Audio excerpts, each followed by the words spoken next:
Good morning class. कल हम revision कर रहे थे भारत माता पाठ गद्य खंड से, जिसमें नेहरू जी ने जन सामान्य माने हम जो भारतीय हैं, आम जनता है, उसको उन्होंने बहुत अच्छे से भारत माता की जय और भारत माता की जय का तात्पर्य समझाया है। इसमें प्रश्नोत्तर हैं। भारत की चर्चा नेहरू जी कब और किससे करते थे? जब पंडित जवाहरलाल नेहरू जी देश का दौरा करते थे और जनसभाओं में भाषण देते थे। माने सभा आयोजित होती और वहां पर जब वे भाषण देते थे तो वह किसानों की सभा में भारत की चर्चा अवश्य करते थे, क्योंकि भारत कृषि प्रधान देश है और उनका विचार था कि किसानों का दृष्टिकोण सीमित है। माने हमारी जो उपलब्धि प्राकृतिक है, हमने जो फसल उगाई और फसल उगाने से जो भारत में संपन्नता आ सकती है, उसके लिए उन्होंने किसानों को आगे लाना चाहा। वे अपने गांव तक ही सीमित रह जाते हैं, तो इसलिए उन्होंने भारत का व्यापक अर्थ समझाया कि हम एक राष्ट्र माने भारत हमारा देश है, हम अपने सीमित क्षेत्र के बारे में ना सोचकर भारत के स्तर पर सोचें और निरंतर तरक्की करें। नेहरू जी भारत के सभी किसानों से कौन सा प्रश्न बार बार करते थे? नेहरू जी भारत के सभी किसानों से निम्नलिखित प्रश्न बार बार करते थे। पढ़ते समय हमने पढ़ा भारत माता की जय, जो उनके आने पर लोग नारे लगाया करते थे, तो वे पूछते थे कि आप जो नारा लगा रहे हैं भारत माता की जय, उसका क्या अर्थ है? तो जब वे बताते कि हम भारत माता की जय कर रहे हैं तो पूछते यह भारत माता कौन है? और किसान के इस जवाब पर कि माता जैसे हमारा पालन पोषण करती है, वैसे ही जिस धरती पर हम फसल उगाते हैं वह हमारी भारत माता है। तो उसने पूछा वह कौन सी धरती है जिसे वे भारत माता कहते हैं? गांव, जिला, कस्बा या सूबा, माने जो एक सीमित क्षेत्र मान लेते हैं, क्या वही भारत है? इसके माध्यम से वे समझाना चाहते थे कि समस्त हिंदुस्तान हमारा अपना देश है। अगला प्रश्न है, दुनिया के बारे में किसानों को बताना नेहरू जी के लिए क्यों आसान था? हमने पढ़ा कि किसानों को बताना नेहरू जी के लिए क्यों आसान था। क्यों आसान हुआ? दुनिया के बारे में किसानों को बताना उन्हें आसान लग रहा था, क्योंकि देश विदेश के बारे में विभिन्न बातें वे पहले ही जानते थे। वे भारत के जो प्राचीन माने बहुत समय पहले हमारी जो भारतीय संस्कृति है, उसमें पुराणों और महाकाव्यों में जो उल्लेख हुआ है उसे बताकर वे भारत की चर्चा करते थे और लोग भी इस प्रमाण को मानते थे। तीर्थ यात्राएं करके देश के चाहे किसी भी कोने में वे जाएं, वे वहां से कुछ जानकारी एकत्र करते और उसी को वे किसानों के साथ चर्चा के समय उनसे बातें करते थे। अनेक सैनिकों ने विश्व युद्ध के दौरान विदेशों में जाकर युद्ध किया था और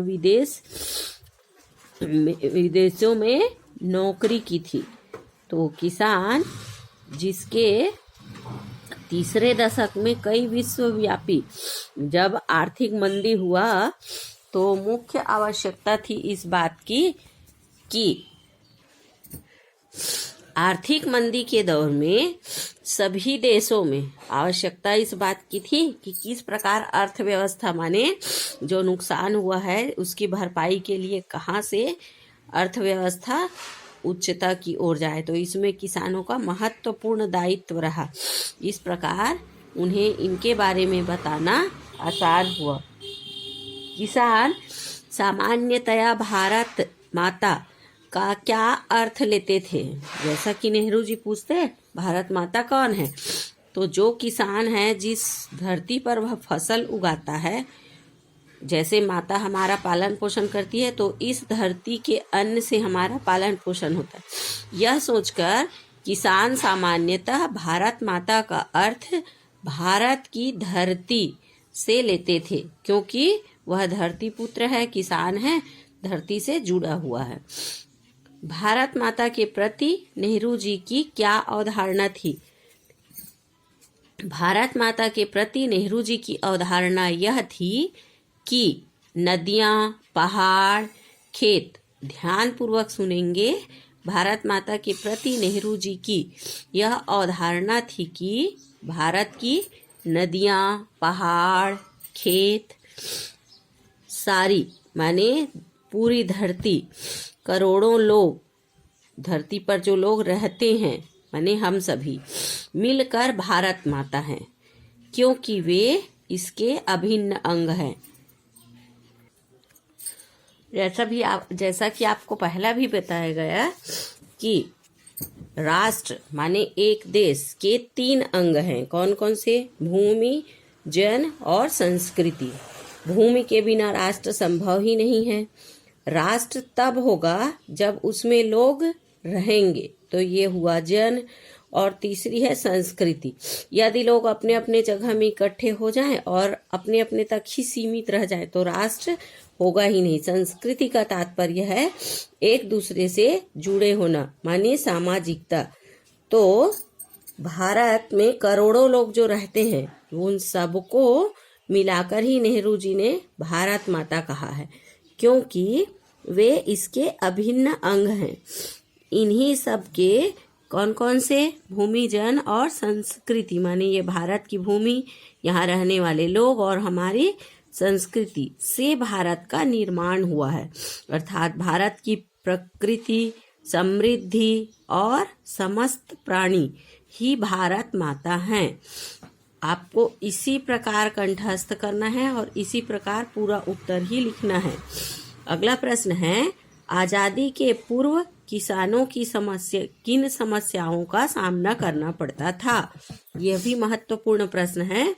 आजादी से पूर्व माने जिस समय अंग्रेजों का शासन हुआ, अंग्रेज अपने शासन के दौरान सिर्फ ये सोचते रहे कि हम यहाँ माने भारत भूमि पर सिर्फ शासन करने आए, तो सबसे अधिक दयनीय स्थिति थी किसानों की। विभिन्न प्रकार की समस्याओं का उन्हें सामना करना पड़ता था। जैसे सबसे पहली समस्या थी गरीबी। कितनी भी खेती रहे, उस खेती पर फसल होती, फसल का बहुत सा भाग कर के रूप में ले लिया जाता। अधिकांश समय पूंजीपति उनसे कर्ज वसूलते, तो इस प्रकार वे गरीबी में ही रहते थे। कर्जदारी, किसानों को फसल में लगाने के लिए यदि आवश्यकता पड़ी तो एक बार कर्ज लिया और पूंजीपति के शिकंजे में फंस जाते। जमींदारी प्रथा, जितनी जमींदार होते थे, जितना लगान वसूलना रहता था उनसे ले ही लेते थे। और इन सब समस्याओं से जूझते हुए अधिक कर की वसूली, महाजन को अधिक ब्याज देना, पुलिस का अत्याचार, ये इन सब समस्याओं से आजादी के पूर्व किसान बहुत अधिक परेशान थे। अन्य प्रश्न है, आजादी से पहले भारत निर्माण को लेकर नेहरू जी के क्या सपने थे? क्या आजादी के बाद वे साकार हुए? चर्चा कीजिए।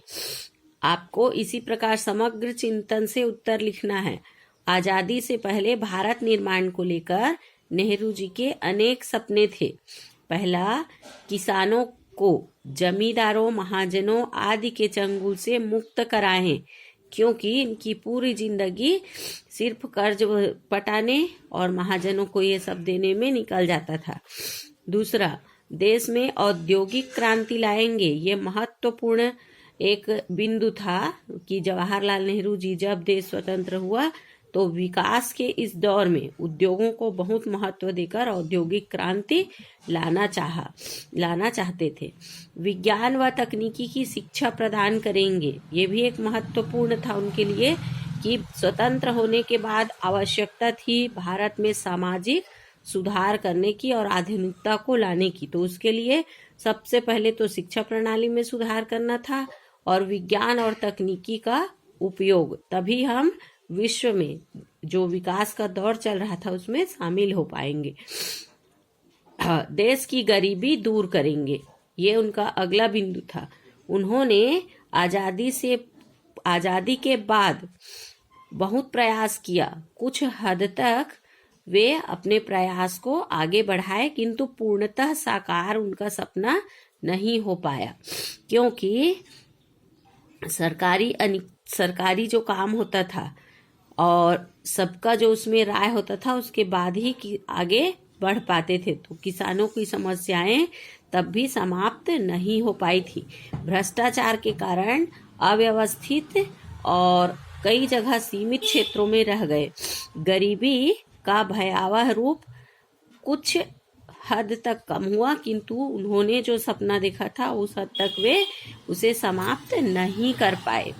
इसी प्रकार है भारत के विकास को लेकर आप क्या सपने देखते हैं? आप अपने विचार लिखेंगे।